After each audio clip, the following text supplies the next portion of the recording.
Hi guys, आज मेरा और आप हम दोनों का फर्स्ट डे है इस चैनल पे। तो आशा है हम दोनों एक दूसरे को कोऑर्डिनेट करके इस चैनल को आगे बढ़ाएंगे। तो चलिए स्टार्ट करते हैं। ठीक है, और सबसे पहले आप ये समझ जाओ कि क्या है, क्यों है। ठीक है, तो मैं आपको बता दूं कि ये कुछ और नहीं, फिजिक्स है और साइंस है। मतलब साइंस का एक पार्ट फिजिक्स है, और फिजिक्स में आप सभी को मैं आज फिजिकल क्वांटिटी पढ़ाने वाली हूँ। तो फिजिकल क्वांटिटी किसे कहते हैं? जब हम किसी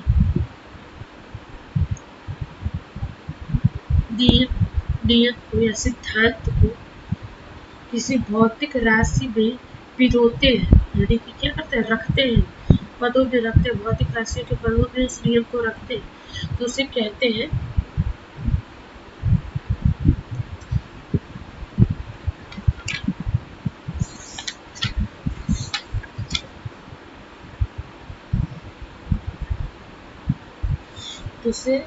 भौतिक राशियां कहते हैं। अभी आप लोगों को थोड़ी क्लियरिटी नहीं मिलेगी क्योंकि मेरा फर्स्ट डे है, लेकिन हाँ, आशा है कि इसी सेशन में अंत तक आप लोगों को सब कुछ समझ में आ जाए। देखिए, ये कह रहा है कि जब हम भौतिक राशि के किसी नियम को भौतिक राशियों में पिरोते हैं या रखते हैं, तो उन्हें भौतिक राशियां कहते हैं।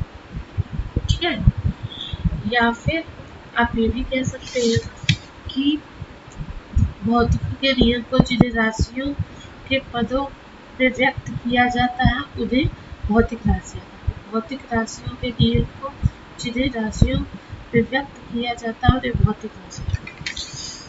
ठीक है, अब देखिए, ठीक है, अब आप सोच रहे हो कि F इक्वल टू एम पे क्या है।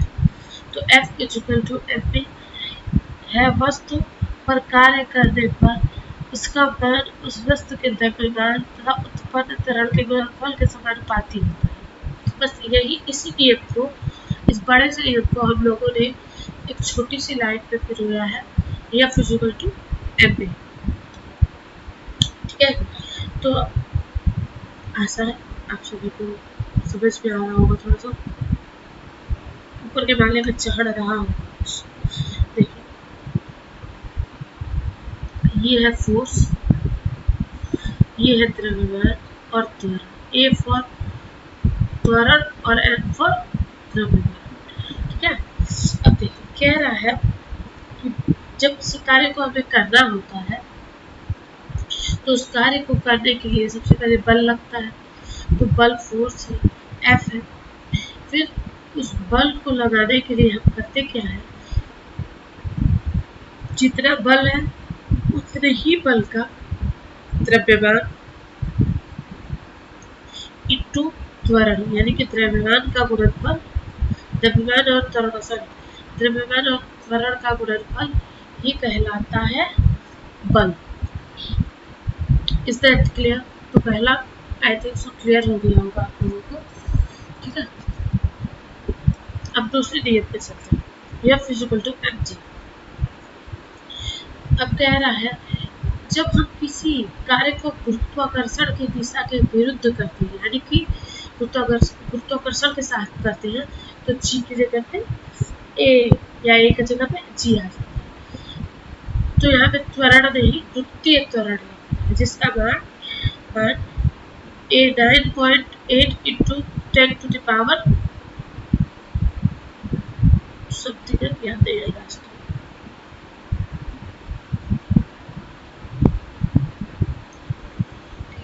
अब देखिए, इस पूरे थीसिस से आपको क्या समझना है?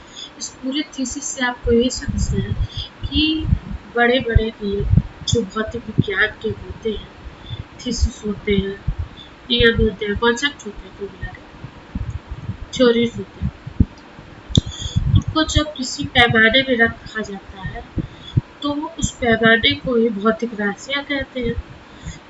ठीक है, बस इतना ही आपको याद रखना है। अब देखिए दूसरा टॉपिक है, तो फर्स्ट टॉपिक यहाँ पे कंप्लीट हुआ। फर्स्ट टॉपिक, अब यहाँ से हम दूसरा टॉपिक कंप्लीट करेंगे। दूसरा टॉपिक है अदिश राशियाँ और सदिश राशियाँ, वेक्टर और स्केलर। तो यहाँ मैं लिख देती हूँ अदिश, कुछ ऐसे लिखा जाता है अदिश। मेरी राइटिंग डिजिटली बहुत खराब है।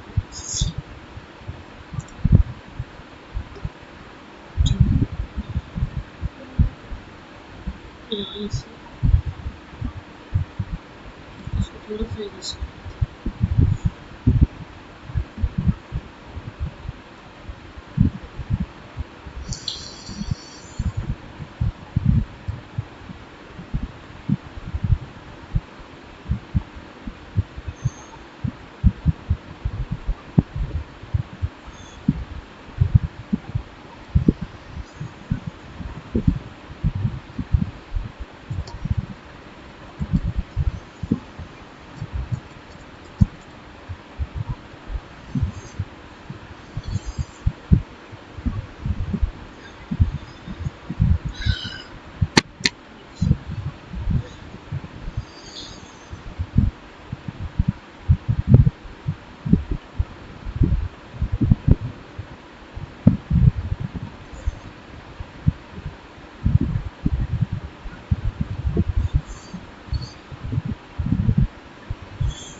अब पढ़ेंगे दूसरा टॉपिक। तो उसे कहते हैं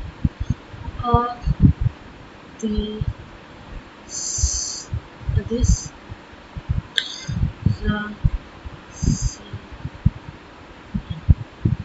अदिश राशि।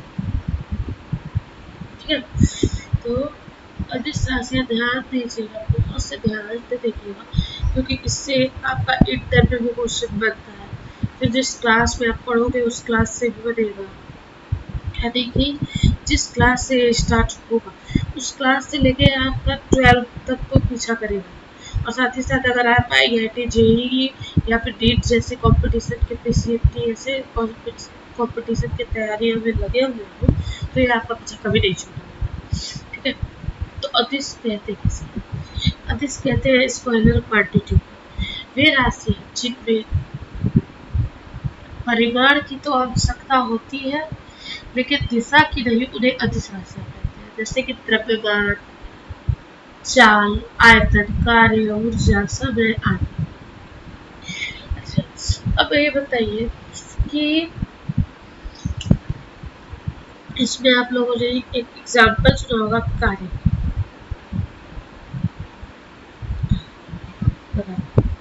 ठीक है, यहाँ पे मैंने कार्य लिखा, अदिश राशियाँ कहते किसे? परिमाण कहते किसे? फिर दिशा कहते किसे? परिमाण क्वांटिटी को कहते हैं, दिशा डायरेक्शन।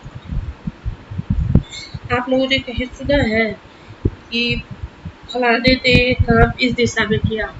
इसे कौन करता है? जो साइंटिफिक नहीं होता वो लोग कहते हैं। ठीक है, अब आप ये समझिए कि कार्य, ठीक है, कार्य बल लगाकर बल की दिशा में किया गया विस्थापन ही कार्य। ठीक है, बल लगाकर बल की दिशा में किया गया विस्थापन ही कार्य। क्या है? कार्य।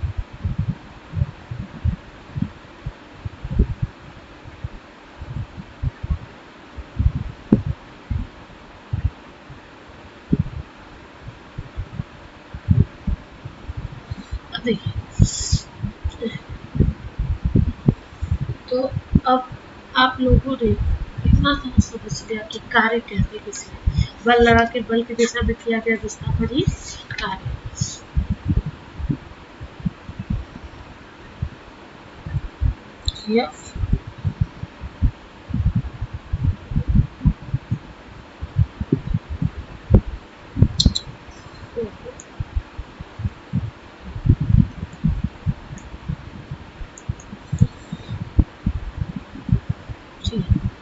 Okay.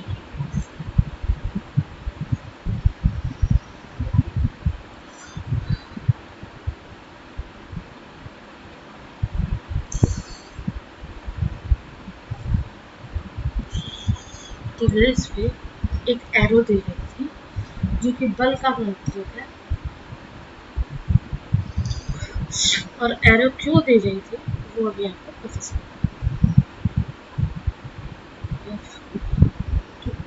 ठीक है।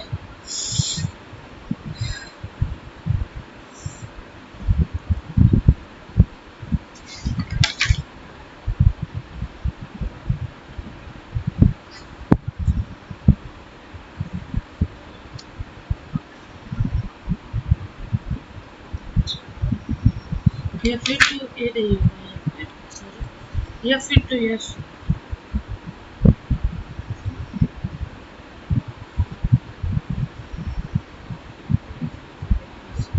ठीक है।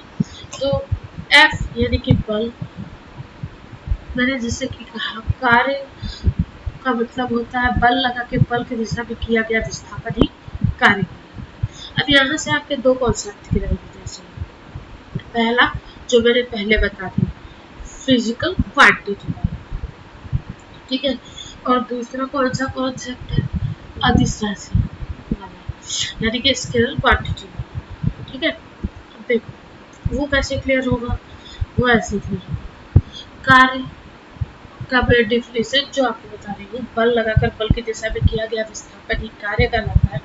तो उसको ऐसे आप लिख सकते हो, W equal to F into S, ऐसे लिख सकते हो। हाँ, तो ये क्या है, ये फिजिकल क्वांटिटी ही इसको है, फिजिकल क्वांटिटी ही है, और कुछ है भौतिक राशियों के अलावा इसमें और कुछ है, कुछ नहीं। कार्य यानी कि W, बल यानी कि F, S यानी कि डिस्प्लेसमेंट यानी कि विस्थापन। तो यहाँ से आपका पहला कॉन्सेप्ट क्लियर हुआ। दूसरा कॉन्सेप्ट कौन सा था, अदिश राशि। इसमें कहीं भी आपको डायरेक्शन की बात की गई है कि बल इस डायरेक्शन में होना चाहिए, यानी कि पूरब और पश्चिम के बीच में होना चाहिए, या पश्चिम और उत्तर के बीच में होना चाहिए, नहीं ना। तो फिर ये आपका स्केलर क्वांटिटी यानी कि अदिश राशियां है। ठीक है, अब आगे बढ़ते हैं। थर्ड टॉपिक, सदिश राशि। क्या बोलते हैं इसको, सदिश राशि।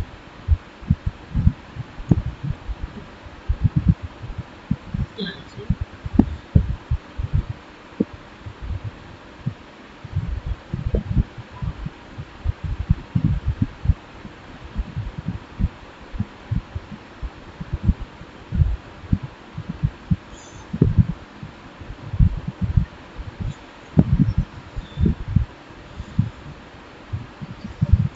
सदिश राशि जिनमें परिमाण और दिशा दोनों की आवश्यकता होती है, यानी कि क्वांटिटी और डायरेक्शन दोनों की आवश्यकता होती है, उन्हें कहते हैं सदिश राशियां यानी कि वेक्टर क्वांटिटीज।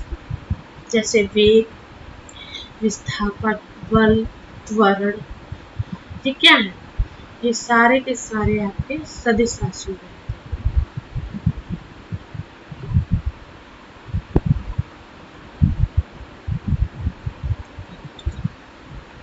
ठीक है। तो अब आपको जानना ये है कि सीधी सी बात जाननी है कि देखिए लंबाई है, तो लंबाई तो आपको सबसे पहले ये क्षेत्रफल का जो एरिया का एरिया का यानी कि जो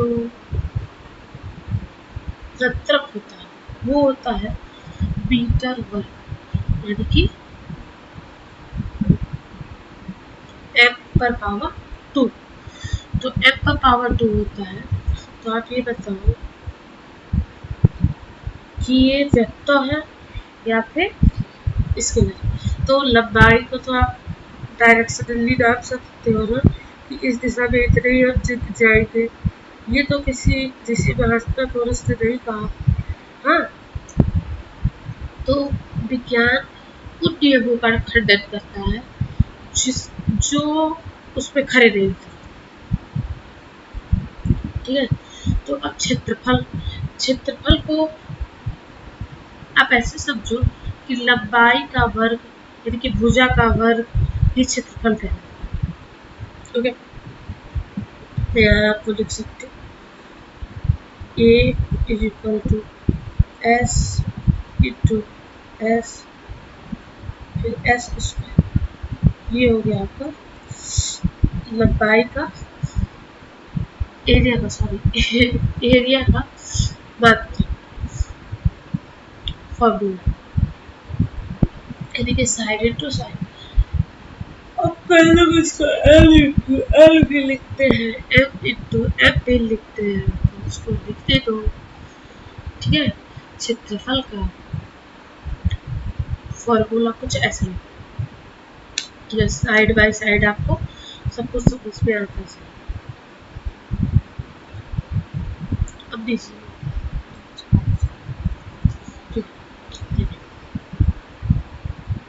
अब देखिए, आपने आज की क्लास में 3 टॉपिक को डिस्कस किया। पहला टॉपिक तो हो गया physical quantity P H Y S I C L Q U A N I N T Y, physical quantity. तो फिजिकल क्वांटिटी यानी कि भौतिक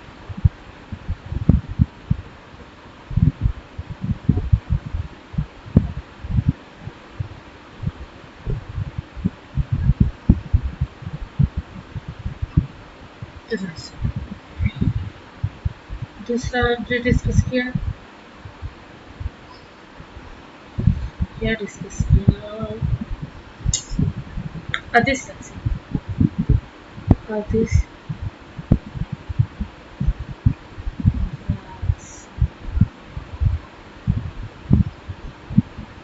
तीसरा हमने डिस्कस किया सदिश राशि।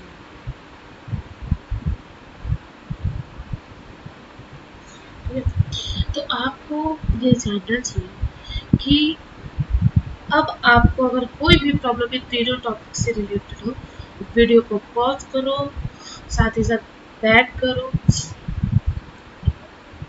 ठीक है, और फिर उस जगह पे जाओ जिस जगह पे आपने ये सब लिखा हुआ देखा हो। ऐसा कुछ सुनते सुनते लाइक करके आप वीडियो को सुनो, फिर समझ में ना आए फिर उसको उस जगह से देखो जिस जगह से समझ में नहीं आए। तब तक के लिए good bye, tata, see you, और मिलते हैं अगले क्लास में।